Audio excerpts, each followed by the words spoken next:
Imagina la Tierra hace 300.000 años, la sabana africana, los bosques europeos, las selvas asiáticas y las islas perdidas en el Pacífico no estaban habitadas por una sola humanidad, sino por varias.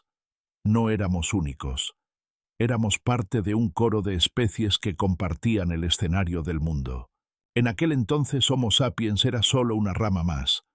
A nuestro lado caminaban otros, los resistentes Homo erectus, los robustos heidelbergensis, los diminutos pero ingeniosos floresiensis, los misteriosos Naledi, los creativos neandertales y los enigmáticos denisovanos. Todos diferentes, todos humanos. La arqueología nos ha devuelto sus voces. Restos óseos, herramientas, artefactos, ADN fosilizado. Cada hallazgo revela que no eran simples borradores de lo que somos, sino humanidades completas con culturas, adaptaciones y sueños propios. El mundo era un mosaico, especies que cazaban, pintaban, enterraban a sus muertos o navegaban mares antes de lo que creíamos posible. La humanidad no fue lineal, fue plural. Y aunque la mayoría de esas ramas se extinguieron, ninguna se perdió del todo. Algunas dejaron huellas en nuestro ADN, otras en las piedras talladas y en los mitos que aún contamos. ¿No es inquietante pensar que somos los herederos de un linaje compartido, no los únicos protagonistas? Hace casi 2 millones de años, apareció una especie que cambiaría el destino humano, Homo erectus. Más alto, más ágil, con un cerebro mayor que sus antecesores, fue el primer gran viajero. En África Oriental, tallaron las primeras hachas achelenses, herramientas en forma de lágrima que servían para todo: cortar carne, abrir huesos, procesar madera. Con ellas, se convirtieron en ingenieros de la supervivencia. Erectus fue también el primero en conquistar el mundo. Salió de África y llegó hasta Georgia, India, China y las islas de Indonesia.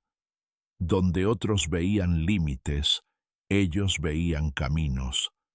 Resistieron desiertos, selvas y montañas. Imagina un grupo Erectus siguiendo a un elefante prehistórico durante días hasta agotarlo bajo el sol. Sus cuerpos estaban hechos para la resistencia, no para la fuerza bruta. Su secreto no era correr más rápido, sino caminar más lejos. Durante más de 1 millón de años prosperaron. Algunos arqueólogos creen que ya controlaban el fuego de forma parcial, que se reunían en torno a hogueras y cuidaban de los suyos. Fueron los primeros en demostrar que la humanidad podía ser global. ¿No es inspirador que nuestra historia de exploradores comenzara con ellos, los pioneros del camino? Hace 700.000 años en África y Europa surgió una especie robusta y poderosa, Homo heidelbergensis. Con cuerpos anchos y altos, eran cazadores de grandes animales. Fueron los primeros en usar lanzas de madera cuidadosamente talladas. En Schöningen, Alemania, se hallaron algunas de más de 300.000 años. Con ellas cazaban caballos y elefantes, coordinándose en grupos que demostraban organización y estrategia. Heidelbergensis fue también el arquitecto de la transición. De ellos descendieron los neandertales en Europa y los sapiens en África. Fueron literalmente el puente entre humanidades. Imagina un valle helado, un grupo de cazadores acechando un mamut. Sus lanzas vuelan, la bestia cae, y el clan celebra bajo el cielo gélido. Ese momento no es solo caza, es cooperación, es cultura compartida. También dejaron evidencias de hogueras controladas, campamentos organizados y cuidado de ancianos. No eran simples brutos, eran el corazón de una humanidad en expansión. No deberíamos recordarlos como los padres comunes de quienes luego conquistaríamos el mundo. En la isla de Flores, Indonesia, los arqueólogos hallaron un hallazgo sorprendente: esqueletos diminutos de apenas 1 metro de altura. Los llamaron Homo floresiensis, pero pronto fueron conocidos como los hobbits de la prehistoria. Vivieron entre 100.000 y 60.000 años atrás. Aunque su cerebro era pequeño, sus logros fueron enormes. Fabricaban herramientas de piedra, cazaban estegodones, enanos, elefantes miniatura, y posiblemente usaban fuego. Su origen sigue siendo un misterio. ¿Eran descendientes de Erectus adaptados al aislamiento insular, o una rama aún más antigua que sobrevivió milagrosamente en una isla perdida? Imagina un grupo de hobbits cazando en la selva. Sus cuerpos pequeños se mueven ágilmente entre árboles, su ingenio suple lo que su fuerza no alcanza. Son prueba de que el tamaño no define la inteligencia ni la humanidad. En la isla de Flores aún circulan mitos sobre pequeñas gentes del bosque. Tal vez los recuerdos de estos humanos diminutos sobrevivieron en la memoria colectiva. ¿No es inquietante pensar que los cuentos de hadas quizás sean ecos de humanidades reales? En las cuevas de Rising Star en Sudáfrica se descubrió en 2013 un hallazgo inesperado: restos de una especie desconocida con cuerpos pequeños y cerebros del tamaño de un gorila. Los llamaron Homo naledi. Vivieron hace unos 300.000 años, en la misma época que los primeros sapiens, y sin embargo no eran iguales.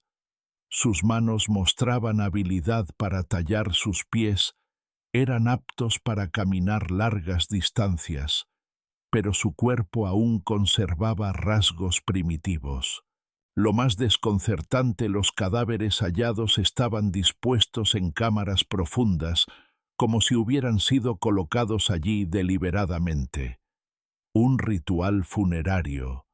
Si así fue, significaría que incluso con cerebros pequeños, Homo naledi practicaba la compasión y el simbolismo. Imagina a un grupo descendiendo con antorchas a lo profundo de una cueva. Colocan a sus muertos en la oscuridad, quizá acompañados de piedras o marcas en la roca. En ese acto muestran algo que creíamos exclusivo nuestro: la conciencia de la muerte. Naledi desafía nuestras ideas. Nos recuerda que la inteligencia adopta formas inesperadas. ¿No es perturbador pensar que la espiritualidad pudo nacer en cerebros mucho más pequeños de lo que imaginamos? Durante 200.000 años los neandertales fueron los señores de Europa. Adaptados al frío, con cuerpos robustos y cerebros incluso más grandes que los nuestros, sobrevivieron en glaciaciones implacables. Cazaban bisontes y mamuts, fabricaban herramientas musteriense, dominaban el fuego y tejían ropas de piel. Pero no eran solo fuerza, también tenían arte y compasión. En cuevas de España pintaron símbolos en Shanidar, enterraron a sus muertos con flores en otros lugares, cuidaron de ancianos y heridos. Imagina una noche en una cueva helada. Los niños escuchan historias mientras los mayores pintan figuras rojas en la roca. Esa escena podría haber ocurrido hace 60.000 años. Los neandertales no eran brutos, eran humanos distintos. Al encontrarse con sapiens hubo competencia, sí, pero también mestizaje. Hoy llevamos entre un 1% y un 3% de su ADN. No deberíamos dejar de verlos como un fracaso y reconocerlos como otra versión legítima de lo humano. En una cueva de Siberia un fragmento de hueso cambió la historia. Pertenecía a una especie desconocida, los denisovanos. Vivieron entre 300.000 y 50.000 años atrás, extendiéndose por Asia. No tenemos esqueletos completos, pero su ADN nos habla, se mezclaron con sapiens y neandertales, y su herencia aún vive en pueblos de Oceanía y el Himalaya. Su legado genético es poderoso, genes que permiten respirar mejor en la altura tibetana, defensas contra enfermedades. Los denisovanos, aunque casi invisibles en el registro fósil, siguen dentro de nosotros. Imagina a un grupo en las montañas siberianas, tallando adornos de hueso y colmillo, comerciando con otras humanidades, dejando rastros en genes que hoy siguen latiendo. ¿No es fascinante que una humanidad casi invisible haya dejado huellas tan profundas en nuestro cuerpo moderno? La historia humana no fue una serie de reemplazos violentos, sino un mosaico de encuentros. Sapiens se mezcló con neandertales en Europa, con denisovanos en Asia, quizá con otras especies aún desconocidas. Cada encuentro dejó huellas en huesos, en herramientas compartidas, en ADN. No somos una especie pura, sino un híbrido de humanidades. Imagina esos encuentros en cuevas, en llanuras, en costas lejanas. A veces fueron choques, otras alianzas, otras amores prohibidos. El resultado, nosotros. ¿No cambia eso tu visión de la humanidad, al saber que llevamos en nosotros la sangre de múltiples mundos? Algunas culturas conservan leyendas de gentes pequeñas en los bosques gigantes, en las montañas, espíritus de las cuevas. ¿Y si no fueran solo invenciones? ¿Y si fueran recuerdos distorsionados de encuentros reales con otras humanidades? Los hobbits de Flores podrían estar detrás de los mitos locales. Los denisovanos quizá inspiraron relatos de pueblos misteriosos en Asia. Los neandertales pudieron ser los gigantes temidos en Europa. La memoria colectiva guarda ecos. Los mitos son fósiles narrativos. ¿No es poético pensar que las leyendas que contamos a nuestros hijos quizá provengan de vecinos humanos que ya no existen? Hoy solo quedamos nosotros, Homo sapiens. Pero por millones de años no fuimos únicos. Compartimos la Tierra con al menos 6 humanidades más. Todas distintas, todas legítimas, todas humanas. Su extinción no borra su valor. Nos legaron genes, ideas, ejemplos de resistencia y compasión. Recordarlos es entender que la humanidad siempre fue plural. Imagina un gran árbol con muchas ramas. Algunas se secaron, otras florecieron. Pero todas formaban parte del mismo tronco. Ese árbol somos nosotros. La lección es clara: sobrevivimos porque supimos mezclarnos, cooperar y aprender. Si olvidamos eso, repetiremos sus errores. ¿No deberíamos honrar a esas humanidades extintas como parte de nuestra propia identidad?